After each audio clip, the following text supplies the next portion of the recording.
Jednym z pierwszych samochodów, które przetestowałem na moim kanale, był Discovery 5. generacji po faceliftingu z silnikiem benzynowym. Obecnie w ofercie Discovery nie ma już silników benzynowych, ale za to są tylko i wyłącznie silniki diesla. Właśnie taki napęd miałem teraz przyjemność przetestować w Discovery. Biorąc pod uwagę charakter samochodu oraz ekonomię, silnik diesla to chyba idealny wybór napędu dla tego auta. A jest to naprawdę potężny samochód. Jego długość wynosi około 196 cm, rozstaw osi to 192 cm, prześwit do jazdy terenowej osiąga nawet 28 cm i w takim położeniu wysokość pojazdu wynosi 196 cm. Jak widzicie, podgląd tych wymiarów mamy na ekranie w samochodzie. Masa własna Discovery zaczyna się od 2391 kg, w zależności od wersji, a maksymalna masa holowanej przyczepy może wynosić aż 3,5 tony. Robi to wrażenie. A swoją drogą, dajcie znać w komentarzu, jakie znacie inne marki, które mają obecnie w swojej ofercie wyłącznie silnik diesla, poza Toyotą Land Cruiser. Discovery to bardzo komfortowy i luksusowy samochód, ale jednocześnie ma ogromne możliwości terenowe i do tego jest napędzany silnikiem diesla. Na dodatek już w podstawowej wersji dostajemy na przykład napęd na 4 koła, zawieszenie pneumatyczne, kamerę 360 wraz z czujnikami parkowania, elektrycznie otwieraną tylną klapę bagażnika, tempomat adaptacyjny, elektrycznie regulowaną kierownicę oraz elektrycznie regulowane fotele z pamięcią ustawień. W związku z tym trudno jest mi znaleźć dla niego konkurentów poza sporo droższym Range Rover Sport. Pod względem luksusu, gabarytów, na pewno konkurentem może być BMW X5, Mercedes GLE czy Audi Q7, ale w terenie z kolei będzie im już ciężko konkurować z Discovery. W warunkach terenowych na pewno dobrą konkurencją może być Toyota Land Cruiser, ale pod względem luksusu raczej trudno jest porównać oba samochody, a dodatkowo w podstawie mając słabszy silnik Toyota jest droższa od Discovery. Czy jesteście tym faktem zaskoczeni? Za chwilę mówimy parametry silnika oraz spalanie w mieście oraz na trasie, ale teraz sprawdź proszę, czy masz subskrypcję z zaznaczonym dzwoneczkiem, bo bardzo liczę, że zobaczysz mój kolejny film. Dodatkowo Twoja aktywność w postaci lajków, komentarzy, udostępnień ułatwi mi pozyskanie kolejnych ciekawych samochodów do testów. Możesz też wspierać kanał, szczegóły w opisie lub po kliknięciu przycisku pod filmem. Z góry dziękuję. Pod maską testowanego samochodu znajduje się 6-cylindrowy, 3-litrowy silnik diesla o mocy 300 koni mechanicznych z miękką hybrydą, która uruchamia silnik bardzo miękko i szybko. Oczywiście podnoszenie maski jest wspomagane przez siłowniki. Kultura pracy tego silnika jest wysoka, a dźwięk naprawdę przyjemny. Trudno odczuć jakiekolwiek wibracje. W mojej ocenie jest to absolutna klasa premium. Samochód z tym silnikiem przyspiesza do setki w 6,9 sekundy, ale trudno się dziwić, skoro mamy do dyspozycji aż 650 Nm, a maksymalny moment obrotowy jest dostępny już przy 1500 do 2500 obrotów na minutę. W aktualnej ofercie nie ma już tego silnika, ale są dostępne też 6-cylindrowe rzędowe silniki diesla bazujące na tej samej jednostce. Właśnie teraz aktualną ofertę widzicie. Różnią się one prawdopodobnie głównie oprogramowaniem, ciśnieniem do ładowania i charakterystyką pracy turbosprężarki. Zwróćcie uwagę na fabryczne rozpórki kielichów. To ważny element, który usztywnia przednią część nadwozia, tego olbrzyma, a przypominam, że w standardzie jest pneumatyczne zawieszenie z dużym skokiem. Ma to duże znaczenie np. podczas jazdy w terenie, gdzie na nadwozie mogą działać duże siły oraz mogą występować duże naprężenia. Zobaczcie teraz, jak w moim teście wypadło zużycie paliwa w mieście oraz na drodze szybkiego ruchu. Na dystansie ponad 170 km w jeździe miejskiej, jeżdżąc w korkach, wielokrotnie się zatrzymując na postój, zużycie wyszło mi 12,3 litra na 100 km. Zrobiłem też próbę jazdy miejskiej na dystansie 21 km, ale poza szczytem, gdzie jazda była płynna, oczywiście od czasu do czasu pojawiało się czerwone światło, gdzie trzeba było się zatrzymać. W tym wypadku udało mi się osiągnąć 9,6 litra na 100 km.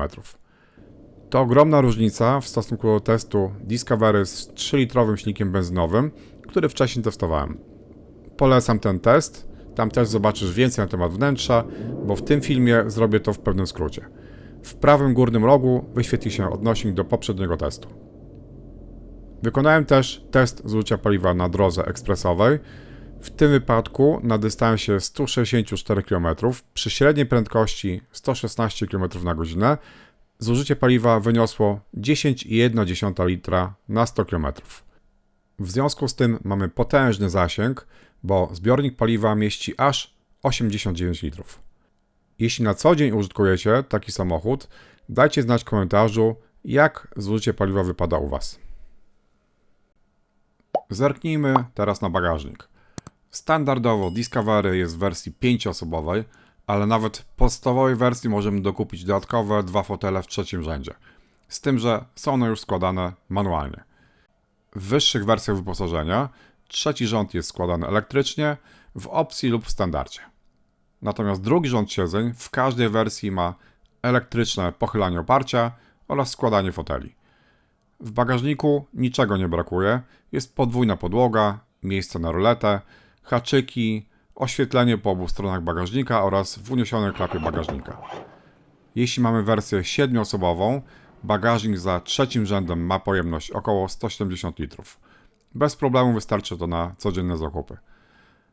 Ale wystarczy złożyć trzeci rząd siedzeń, aby uzyskać 986 litrów. W takiej konfiguracji spokojnie zmieszczą się większe walizki, wózek dziecięcy czy sprzęt na weekendowy wypad. Pomiar wykazał, że do oparcia fotela kierowcy mamy odległość około 190 cm.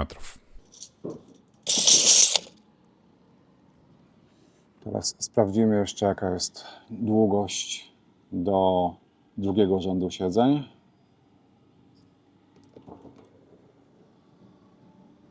Zagłówki już się nam nie podniosą same, ale zagłówki też możemy złożyć z poziomu kierowcy.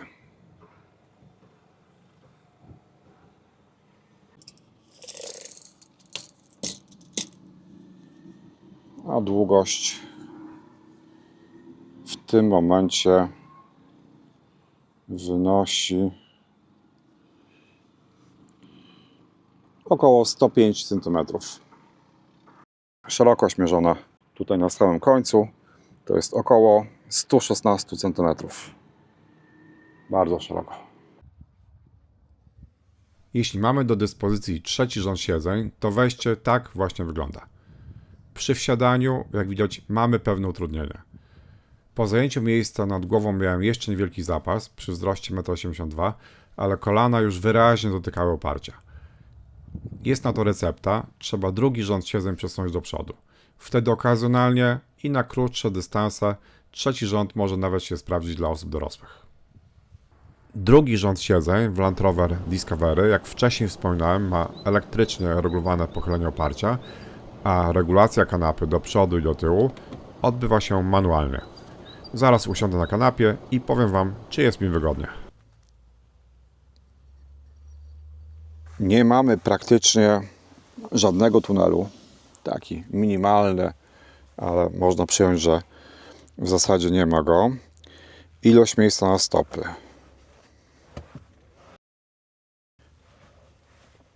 jest wystarczająca, chociaż przy tak dużym samochodzie można byłoby się spodziewać więcej, ale na pewno narzekać nie można.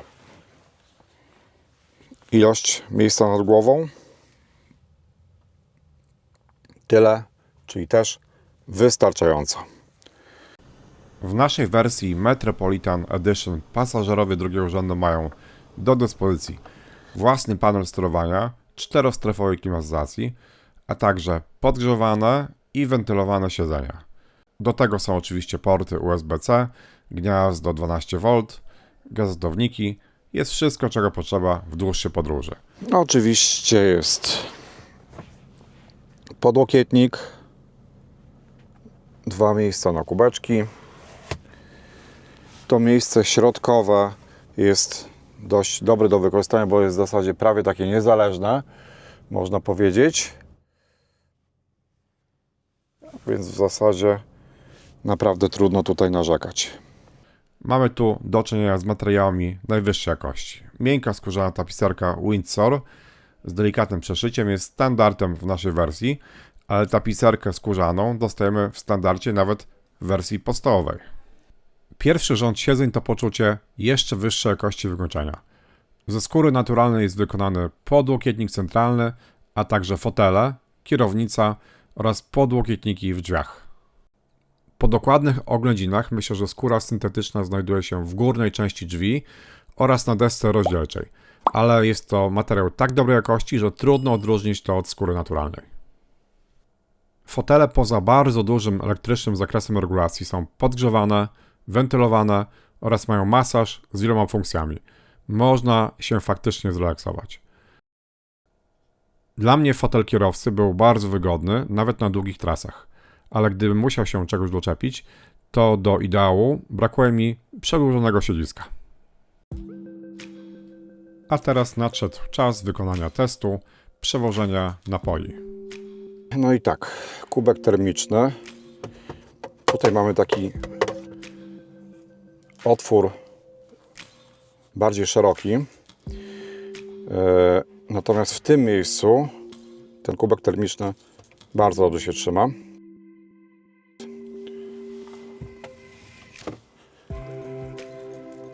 Butelka pół litra. Troszeczkę się kolebie, ale ponieważ mamy taką zasuwaną roletkę, w tym momencie myślę, że jest ok.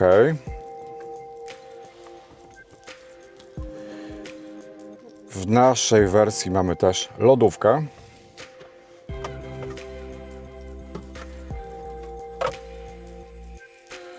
Jeśli pijecie jakieś mniejsze puszki 250 ml, to też można tutaj, no nie trzyma to się może idealnie, ale też tą roletką można sobie zabezpieczyć, żeby napój się nie rozlał.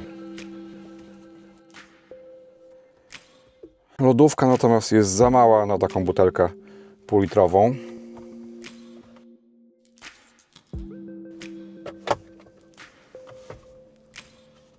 Chociaż może. No, jedna butelka się zmieści.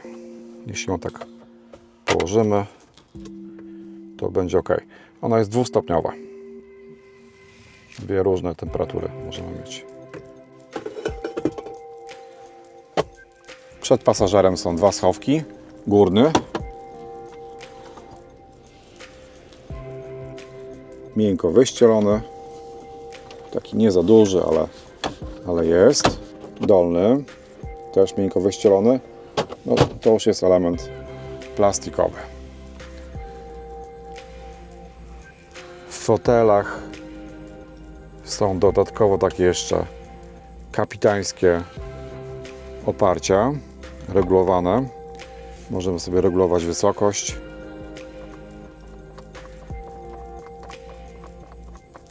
No, szczególnie myślę, że to jest potrzebne kierowcy, bo można tą rękę oprzeć. W zasadzie wtedy mamy dostęp do kierownicy.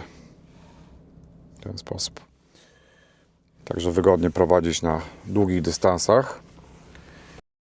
W tunelu środkowym, poza wybierakiem skrzyni biegów, jest też pokrętło, którym możemy sobie regulować głośność.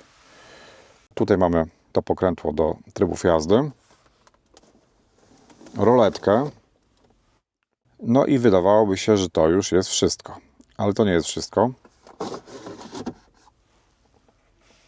Bo możemy tutaj odsunąć tą szufladkę i mamy tutaj jeszcze dodatkowy schowek, dość głęboki. Z jednej strony też jest wyścielony, właściwie z dwóch. Miękko, dół jest miękki.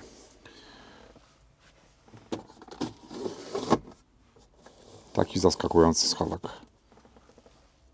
W Discovery nie znajdziemy oświetlenia ambientowego, ale zobaczcie, jak perfekcyjnie wygląda podświetlenie wnętrza. W praktyce nie ma w zasadzie chyba żadnego schowka, gdzie podświetlenie nie występuje.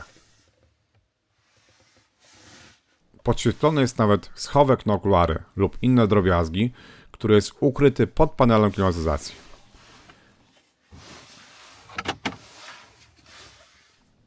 Jest też oczywiście podświetlony dolny schowek przed pasażerem oraz schowek górny.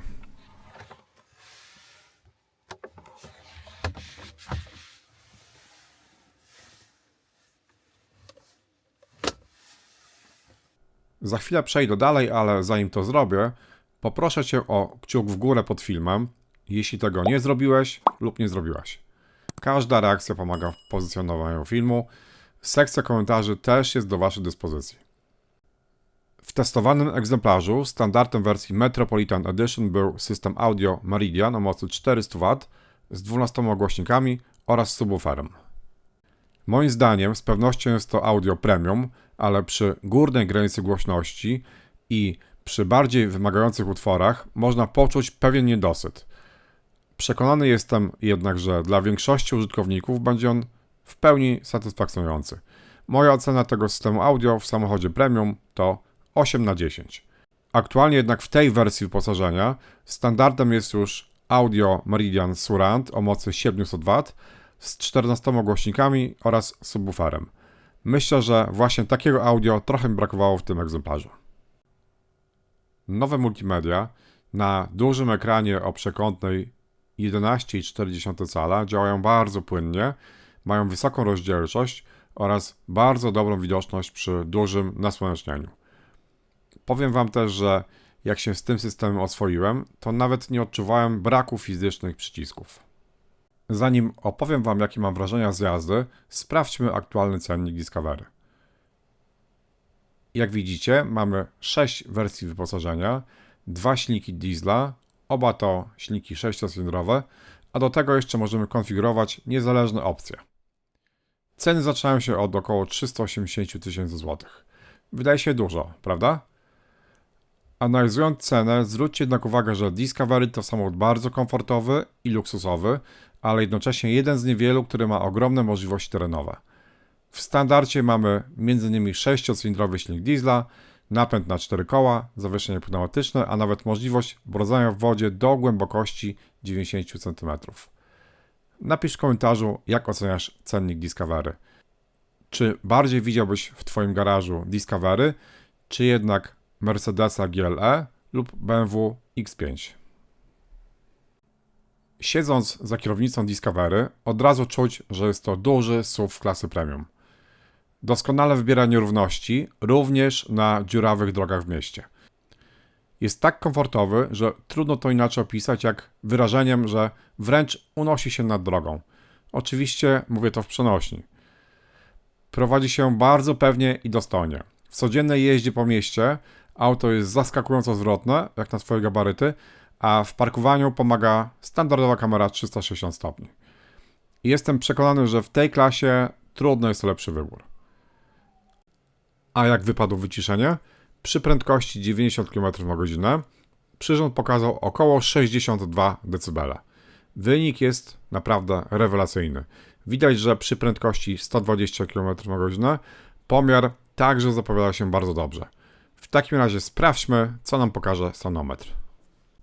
Niestety tak się trafiło, że pomiar został wykonany podczas deszczu przy pracujących wycieraczkach. Mimo to wynik wyniósł około 66 dB. To jest bardzo niski poziom hałasu. Wyciszenie to jedna z największych zalet Discovery. Szczególnie można to odczuć w długich podróżach i w czasie jazdy autostradą. W naszej wersji Metropolitan Edition mamy w standardzie reflektory Matrix LED. Reflektory świecą bardzo jasno, mają daleki zasięg i precyzyjnie wycinają wiązkę światła wokół innych pojazdów, by nie oślepiać kierowców z naprzeciwka. Nie ulega kwestii, że takie reflektory znacznie przewyższają tradycyjne światła LED. Jednak w porównaniu do topowych reflektorów matrycowych Volvo mam wrażenie, że reagują trochę wolniej. Mimo to myślę, że te reflektory to ścisła czołówka klasy premium. Podsumowując, Discovery może być doskonałym wyborem dla osób, które wyjątkowo cenią komfort i przestrzeń oraz świetne możliwości terenowe w eleganckim wydaniu. Samochód jest świetnie wyciszony, ma bardzo bogate wyposażenie, nawet w standardzie, idealnie nadaje się na długie trasy, rodzinne wyprawy oraz przewożenie dużego sprzętu sportowego i nie tylko. Pomimo tego, że jak trzeba, potrafi być bardzo dynamiczny, nie prowokuje do szybkiej jazdy. Discovery jeździ się dostojnie, z klasą, spoglądając na innych z góry. Jeśli szukasz luksusu z prawdziwym offroadowym charakterem, Discovery to bardzo mocna propozycja. Koniecznie daj znać w komentarzu, co myślisz o tym samochodzie. Jeśli jesteś użytkownikiem, napisz, jak sprawdza się na co dzień. Ja tymczasem dziękuję za oglądanie, mam nadzieję, że film Ci się podobał i zostawisz swój kciuk w górę. Do zobaczenia przy kolejnym teście. Cześć!